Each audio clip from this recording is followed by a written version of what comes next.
Hello everyone, Rob Bertholf here in part 3 of the Hidden Book series.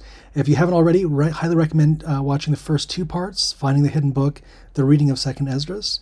And in this third video, we're going to be analyzing the prophecy of the three-headed eagle. So I would say kind of start through the first piece of this, which would be part 1, the head of the sea beast. In this, we see the chapter start with, "Then I saw a dream, and behold, there came from the sea an eagle, which had 12 feathered wings and 3 heads." So what we're seeing here is a beast from the sea. What's interesting was with this is, in chapter 11, just kind of like how they do in Daniel, the following chapter will give you clues and it'll kind of reveal the chapter before. So if we see in chapter 12, we read here that the eagle who I saw come from the sea is a kingdom which was seen in the vision of their brother Daniel, and that there shall rise a kingdom upon the earth, and shall be feared above all the kings before it. So if we want to know who the sea beast is from Daniel, we should go ahead and study this prophecy. If you haven't already, I have a video series on both Daniel and Revelation. Highly recommend you look into that. What we would be talking about, if you're already familiar with this, is this is a continuation of Papal Rome. So when we talk about in Daniel, again in context, speaking of the final the feet of iron and clay, right? Papal Rome, and this is the continuation. So when we see in 2nd Esdras that there came an eagle out of the sea, it's the same beast as they saw in Revelation 13 of a beast rising out of the sea, which was a leopard with 7 heads. We read here again, "And I stood upon the sand of the sea, and saw a beast rise up, having 7 heads, 10 horns, upon his horns 10 crowns, name of Blasphemy." We're going to get to that in a second. "And the dragon gave its power." So if we want to understand who the dragon was, we can come back, and the dragon was pagan Rome. So pagan Rome gave way to Papal Rome, and we know this happened in 538 when Justinian handed over the power of Rome, pagan Rome, to the church, declaring himself to be the theologian, and even instilling a seventh-day Sabbath persecution that happened during that time period. So interestingly enough, this is when the Sabbath persecution was taking place there.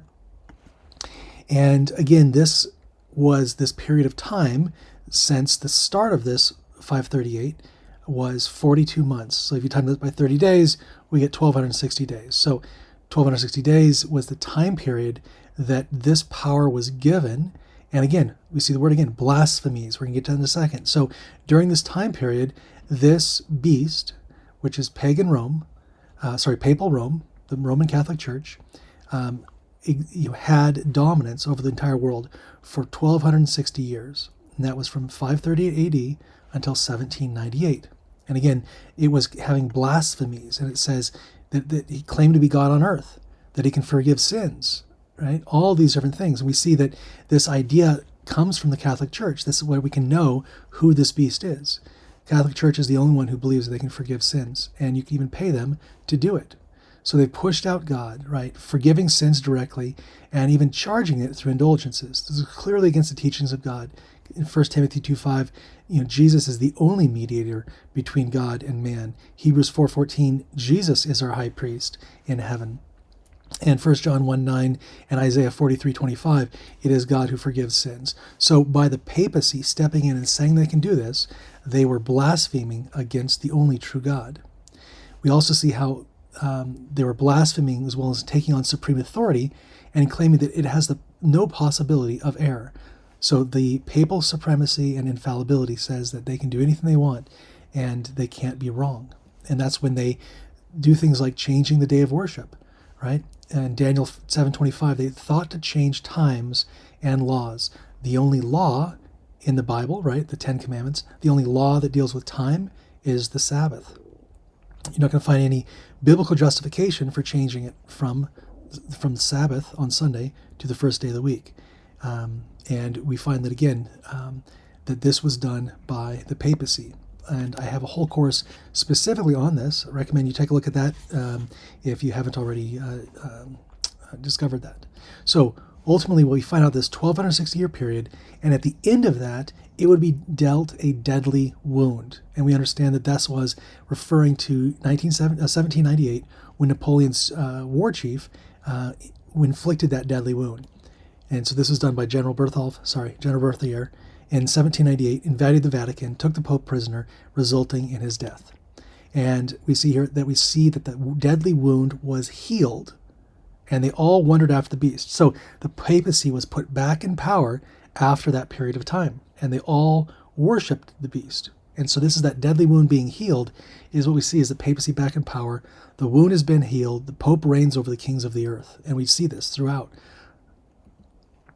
We see here, and they worshiped the dragon and gave power to the beast, and they worshiped the beast, saying, who is unlike the beast, and who is able to make war with him? So the dragon being civil powers, originally Rome, right? And they worship the beast being the papacy. We see here now, interestingly enough, that we see another beast that comes out of the earth. So after the time period of 1798, a new beast arises, but this time it comes out of the earth. Sea meaning populated areas, earth meaning lack of sea, would being a sparsely populated area. So we see this as the United States. And this power, right, which is we find as Protestant Christianity, exercised all the power of the first beast, the papacy, before him, and caused the earth and all who dwelt thereon to worship the first beast. So this is Protestant Christianity endorsing papal Catholicism, and we're going to find how that plays out in this prophecy later on. But it's important to understand that, again, we're going to see this reinforced, that in Revelation 13, 16, 17, that Satan, through civil powers, gives this power to the beast, which is the papacy, the mother of harlots, and that then births out this apostate Protestantism. It's the land beast, which is the United States. It's the false prophet. It's the harlots, right? This is all from the apostate Protestantism. And so when we see that this land beast, we know that it's the United States because it says here Protestantism. It says it has two horns, right? So the two horns is republicanism and Protestantism. Notice also that there's no crowns, there's no king, right? And Protestant meaning no pope, but it spake as a dragon, so it's apostate Protestantism. And again, the time period fits perfectly in there, 1776 as it starts to build, and then ultimately the United States taking full form as we see. Interestingly also enough that the construction of the Capitol building right in that date period, right after and right during that date period, was a building that had a dome temple front exactly like Rome. And so they built the United States exactly like a Roman dome. And what we'll also see here is that out in front, it has the pagan obelisk, which is the object that they use for sun worship, for Ra. And so again, pretty interesting. I dive deep in that in my course on public secrets. Ultimately, to recap, the land beast is the United States under Protestantism. And so we can kind of start to see that this land beast is an eagle. Pretty interesting. Heads up, governments under papal control. That's the heads, right? So as we look at this, the heads in this prophecy are governments under papal control. So when we read here in 2 Ezra 11, verse 4, the heads were at rest. What this means is that in this period of time that we're going to talk about now, they are not yet under full papal rule. The heads will be at rest. Okay, so then when these wake up, that would be when papal rule would initiate. So we're going to be looking at three heads, right? It says here in chapter 12, it says that the three heads, the interpretation of this is that they are the last three kingdoms. And so we have to think, well, what are the last three kingdoms? What are the three biggest kingdoms on earth? And you can decide this for yourself. Again, a lot of this is going to be my interpretation of this. This is not coming from Ellen White. This is not coming from anywhere else. It's just my interpretation. I would say the last three kingdoms are United States, China, and Russia, based on our understanding.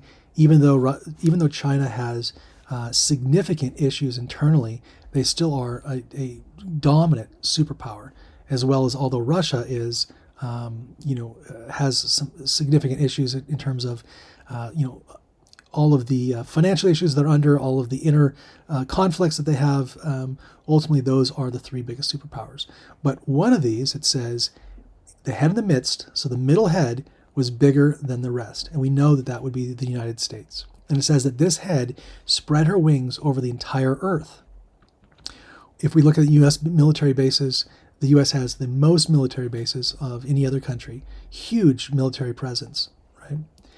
So this middle head is the United States, and what we're going to be looking at is it more in more detail. And it reads here that that the United States flew with her feathers and reigned over the earth, and over them that dwelt in all things that had them subject to her, and that they rose up on her talons.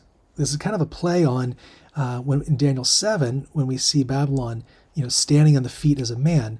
That was this idea of pride. So we see this in the United States. Now, we're going to move and we're going to shift. Now we're going to not focus on the heads. We're going to focus on just the body of the middle head. So we're going to get into the feathers. Now, it has, interestingly enough, we actually find some Bible verses that speak something similar to this. In Ezekiel 17, talks about a great eagle with wings, great wings and many feathers. And that's kind of interesting piece. In Revelation, we also see how there is this, to the woman we're giving 2 wings and a great eagle. So interesting little play there. But what we're going to focus on is the body of this and the 2 wings, I should say, not the body, but the 2 wings coming from this. So the prophecy continues. It says that there were essentially 2 wings, and on the first wing were 12 feathers. Okay. And it says that in chapter 12, it tells us what this means. It says that 12 kings would reign, one after another. So we understand in the United States that kings are presidents, and it says one after another, so they're consecutive. So we're looking for 12 consecutive presidents. But we've had, 46, whatever it is, presidents. So, where do we start? Do we start at the very, very beginning?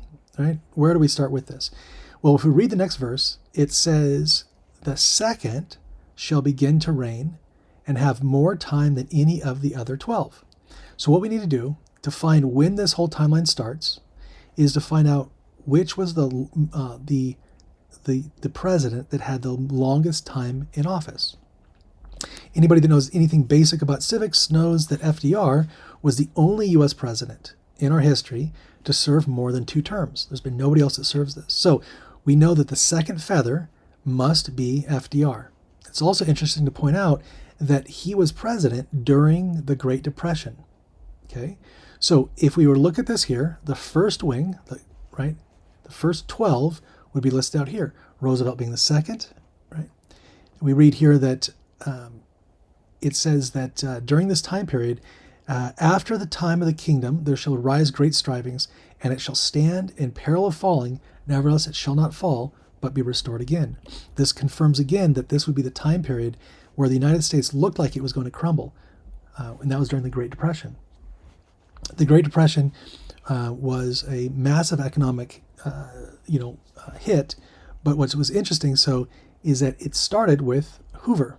So Hoover being the 31st president, he held office during the onset of the Great Depression, and then it continued into at the time. When we look at the time period, while we would think that this is the worst time for the United States, it was actually the largest transfer of wealth in U.S. history. So during the Great Depression, more millionaires were formed during that time period. Okay, and this is also the time period when they pulled in all of the gold, and so they moved off the gold dollar. They brought all the gold in, and that was a part of this transfer of wealth. Interesting how when we see this idea of the merchants of these things were made rich by her, right? So we're seeing how the businessmen, the bankers, were made rich by this beast. Now, if we were to continue this forward, we read again that this would be the first wing from Hoover up until Clinton. This moves from the 1st to the 12th. And now we read the next verse says that I numbered the contrary feathers. So there's an opposite wing. There's another wing formed, and it says there's 8 on this other wing. So we know that, how this plays out, that it's going to be then Bush, Obama, Trump, Biden, and then whoever the next 4 presidents will be. Those will be the presidents on this wing. And So let's get into this a little bit more. It reads here, and on the right side, so the contrary wing, this opposite wing, there arose one feather, and it rained over the whole earth. Okay, so that would be Bush. Okay, and the end of it came, and in the place of it appeared no more. And the next one stood up. That would be Obama. So Obama had his presidency and had a great time. Right. This is why it's just so interesting. It says that Obama had a great time. And this was, if we understand it, the second largest transfer of wealth in U.S. history. So during Obama's administration was the second greatest transfer of wealth in U.S. history, and just giving tons of money to Wall Street banks and just decimated the middle class. That was not only due to Obama, it was also due to Clinton, who originally put this in place. But just understanding, again, not getting political here, but just understanding that these two periods of time, the start of these two wings, were the greatest wealth heists of all time. And so the first wing starts with Hoover, because it has to, because Roosevelt is the only president ever to have more than 2 terms, and we have regulations now where we can't have more than 2 terms. And the second wing starts with Bush and Obama. When I discovered this, I said, okay, there's no way that this is, it's way too much of a coincidence for it to start exactly with these two periods of time, the Great Depression and the Great Recession. Now, we continue in the next verse. It says, and there came a voice, etc. And it says, before thou beginnest to appear no more, and there shall be none after thee attained to any time thereof. So after Obama, no president will have more than 1 term. And what's neat is we already are almost 2 presidents in, and we already know that there will not be. There's no way. So, Trump did not have a second consecutive term. It doesn't say he can't be reelected again. It just says he will not have a second consecutive term. Biden clearly will not have a second consecutive term, based on the infighting in the party. There's just a lot of stuff. Again, it's not political. It's just based on what we're reading in the news and behind the scenes. We see that Biden likely will not he may not even be the candidate put forward in 2024. So interestingly enough, this predicts that from these ones forward, they would no longer even be 2-term presidents. And that kind of gives us this kind of interesting view of all the different presidents, if they made 1 term or 2 terms. We see Truman didn't make it all the way, Kennedy assassinated, Nixon impeached, Carter, Bush, 1 term. So it's kind of almost looks like a feather. It's kind of neat. So we're going to be dealing now with just the last 6, right? And we read here, and I saw that 2 little feathers divided themselves from the 6 under the head that was upon the right side, and 4 continued in their place. So what we're seeing here is that the right wing is now we're looking just at the last 6 of these. And so we read here, I saw the 2 little feathers divide themselves from the 6. Okay, so that's Bush and Obama, minus those, and continue the right side, and 4 continued in her place. So that's going to leave 2 at the very, very end. So we're looking at the last 6 here. And we read, and behold, there was one set up, okay, but shortly it appeared no more. So after Biden, the next one will be set up, but then appear no more. And the second was sooner than the first. So the next 2 presidents will not even make a full 1 term. They won't make a full term. And the final 2 that remain thought themselves to reign. So they thought to reign, but then we're going to find that they didn't. So let's look into this now. If we go to the next chapter, it explains it and says, of those, the 2 will perish. And then the last 4 will be kept unto the end. And the 2... until the beginning of reproach, and the 2 will be kept unto the end. So we're seeing this idea that there's going to be 4 more presidents in the United States, which ironically ends with the 50th president. There'll be 4 more presidents in the United States. The next 2 will not make a full term, so they'll perish. Now we can decide what that means, perish, right? Does that mean impeachment? Does it mean assassination? Right? It could be anything. They could step down for any reason, but more than likely, if we're going to see 2 consecutively not making it through, it's probably going to be something significant. because it says that two simultaneous presidents will then happen. So if we start to look at this, we'll see that that would require ultimately a civil war. If we see that there will be two simultaneous presidents, that will require a civil war. And we already know that has been, in the news, in the both sides of saying that, the United States is more divided than any time since the last Civil War. And we can see that it's coming into a civil war. There is a prediction in 1863 by Ellen White. She says, "I saw a greater distress in the land than we have yet witnessed. Large companies in active battle." And I'm wondering if this is her predicting a future civil war. Maybe, maybe not. Again, I'm just kind of trying to see if I can put things together here.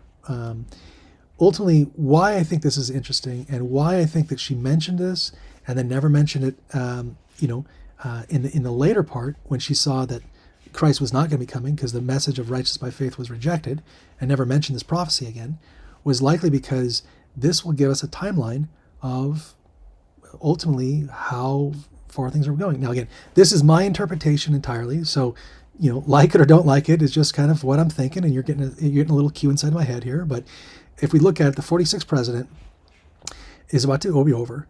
Then the 2024 election, right? We're in 2024 now. The U.S. election will happen this year. The next president likely will cause such division in the United States that they will be potentially assassinated or impeached. Their vice president will then come into office and they will be either assassinated or impeached. That will cause so much, disruption that, this could bring about a civil war, which would then have the two consecutive presidents, the 49th and the 50th, the rural and the urban, right? The progressive and the conservative and the whatever, right? Democrats, Republicans, however you want to divide that. And then the Pope will step in. Now I'm going to tell you why. We're going to see this in a second. I'll explain why the Pope steps in as we continue the prophecy. But the Pope will step in. I'm giving a little cue, a little pointing ahead here, and that would bring in the Sunday law. So if we understand the time period of the length of the next presidency, knowing that it said from here forward, no president will last longer than its predecessor. So if we understand that the length of the 47th will be the maximum amount of time that the 48th president can exist. So when we have this little wake-up call, which is coming very, very soon to the United States, when we have this little wake-up call, let's say it goes for 2 years, as an example. Okay, if the next president, is office for 2 years, then the following president would only be in office for less than 2 years. So if the president is in office for 6 months, then we only have less than 6 months before the Civil War. I hope you understand what I'm trying to say here. Again, this is my interpretation. But why I think that this prophecy is interesting is because it would give us a sense of how long, in order to, prepare for the Civil War and for a theocracy and for the Sunday law. There's an interesting quote. Not many Americans have read this quote, but there's an interesting quote. You can find it in General Conference Bulletin, April 16th, 1901. It's a quote by A.T. Jones. Now remember, he had just gone through fighting the Sunday law in Congress, and he is quoted as saying, "The day is coming when every Seventh-day Adventist in the United States would give everything he has, and his life almost, if he could be outside of the United States." Now he repeats, he says, "Let me say that again. I'm speaking something that now interests every Seventh-day Adventist. The day is coming, and is not far off, when every Seventh-day Adventist will wish to the depths of his soul that he were outside of the United States, and multitudes will condemn themselves and will fret themselves under the condemnation that they did not go out of the United States when they had the chance." So pretty strong message. Again, this is from A.T. Jones, not from Ellen White, but he was very much involved in that time period, and battling against Congress. So kind of just a little thought here. I'm going to bring up a verse from Counsels and Stewardship, so CS 58.1. "God calls upon them who have possessions in lands and houses to sell and invest the money where we'll be supplying a great want in the missionary field." When once they have experienced the real satisfaction that comes from thus doing, they will keep the channel open, and by means the Lord will entrust them to be constantly flowing into the treasury, that souls may be converted. So what this is saying is that if you give everything to God, God will use you as a conduit to continue to put money through and opportunities through to help others. So if if this does reach you in a sense, and you have been contemplating doing something, maybe this prophecy, if it does prove out to be true, again, it'll be very clear if it doesn't prove to be true. If the next president, serves a full term, or if Biden is reelected to a second term, take this whole thing and throw it out, because then this would be a false prophecy, right? So again, it's just interesting. Again, we have to look at this and see if it'll play out or not. I just think it's very interesting that it does seem very much in alignment, and also it would end at the 50th, which is kind of also interesting. We also see how the two wings, right, because it starts with 12 and then they move the two over, so it's a 14 and then 6. The division is there at Trump, which was the most divisive president in U.S. history, no question, and that's what this forms, this eagle. Yeah. Anyways, if you like the artwork, I had I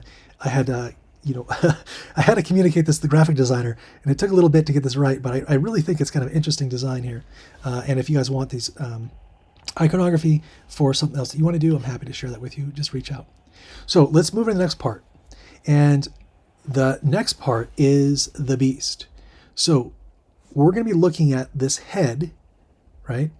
And the awakening of the heads. Okay, so it reads here. For thou remainest of the four beasts, which I reign in thy world, and at the times that may come through them.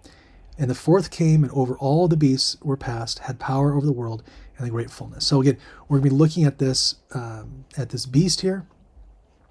We read that the awakened one of the heads. So the middle head, which we understand is the United States, the middle head that's greater than the others, the middle head wakes up, which means it's now under papal control. When the head wakes up, it's now under papal control, and it says the other two heads, which, if my analogy would be correct, it would be China and Russia, the other two heads will join with it.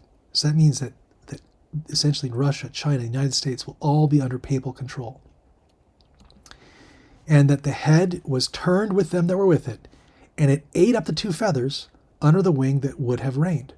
So that's what I said earlier, that these last two feathers thought to reign but wouldn't, right? They were plucked out. That's what we just read here.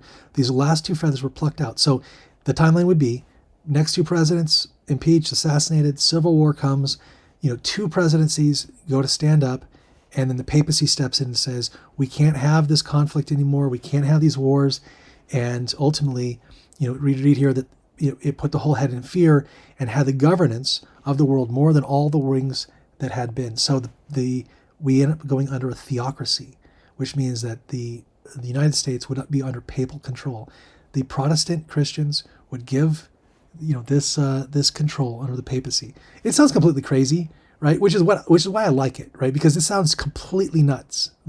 So if it happens, it's even like that much more of a sign, which is kind of fun. So again, we read the next verses. The head that was in the midst appeared no more. So this means that the Pope steps in, running the United States, but now he disappears. Right? It says the great head shall die upon its bed. So theocracy will destroy America. There'll be a total collapse of America, and the two remained heads, Russia and China, would be all that remains. So the United States, complete total collapse, financial, governmental collapse, and there's only the only two heads remain, Russia and China. So this ties into Revelation that says the politicians of the earth who have committed fornication, right, meaning that they were in bed with the Pope, shall bewail and lament her and stand afar off. They will distance themselves from the Pope and say, alas, alas, the city Babylon, that mighty city, for in 1 hour that judgment will come. So in a very short amount of time, the full collapse, and the politicians will just be so upset that they went along with this. And the bankers and the corporations of the earth will weep because there's no more commerce. No man buys their merchandise anymore. There's a complete collapse financially. This, interestingly enough, would be kind of in line with the fall of the Western Roman Empire. And what's there's a book that I have a copy of that I highly recommend taking a peek at, which is The Two Republics of Rome and the United States of America. It is a book that chronicles, by A.T. Jones, that chronicles the similarities of Rome and how America will fall the same feet as Rome. So going back to it, then we have these two heads, right? The right side devours the left. So the right head devours the left head. And then the two that remain shall be slain with a sword. Okay? For the sword of the one shall devour the other, and the last will fall on their own sword. So if we look at how this plays out, this means that the right side, China, if you're looking positioned from a map, looking from the position of the United States, would devour the left side. So China would destroy Russia, and then again it says, and then it would fall on itself, and then China would essentially implode, which makes sense because China has some significant internal problems. So then we are left with essentially utter chaos. Again, it's just interesting.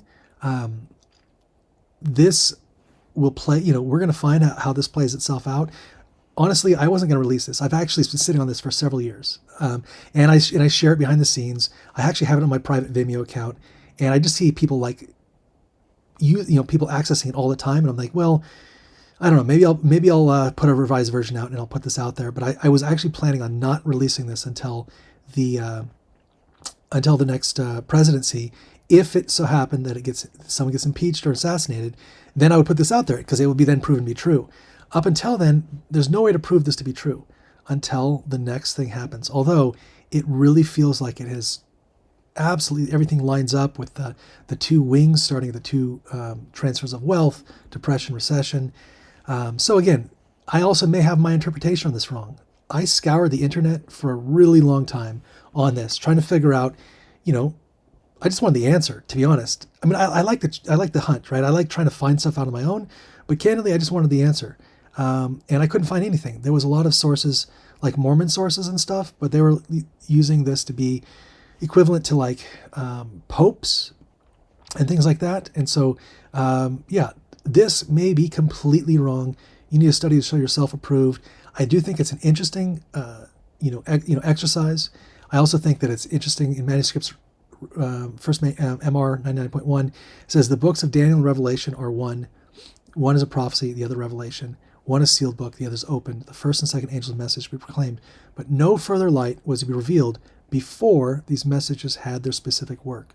So potentially this was a revealing, potentially, of the final prophecy. Again, we also know that there's no time-based prophecy since 1844. So just be clear that I'm not putting it out there saying that this is, but it's interesting. I hope you enjoyed the discussion. If anything, this should teach us how to study, how to pattern match, right? How to get in and understand things for ourselves. And it was a fun scavenger hunt for me. We'll know in the next year, 2 years, maybe 3 years maximum, if this thing plays out or not. And if it doesn't, then I ask forgiveness for wasting your time. But if it does, then we'll have this as a resource available and be able to know ultimately what time period we have left before the collapse of the United States, which we see is going to be happening at some point soon anyways. Okay, with that, I hope you'll be blessed. Continue to check back on the channel for more theological videos. Talk soon.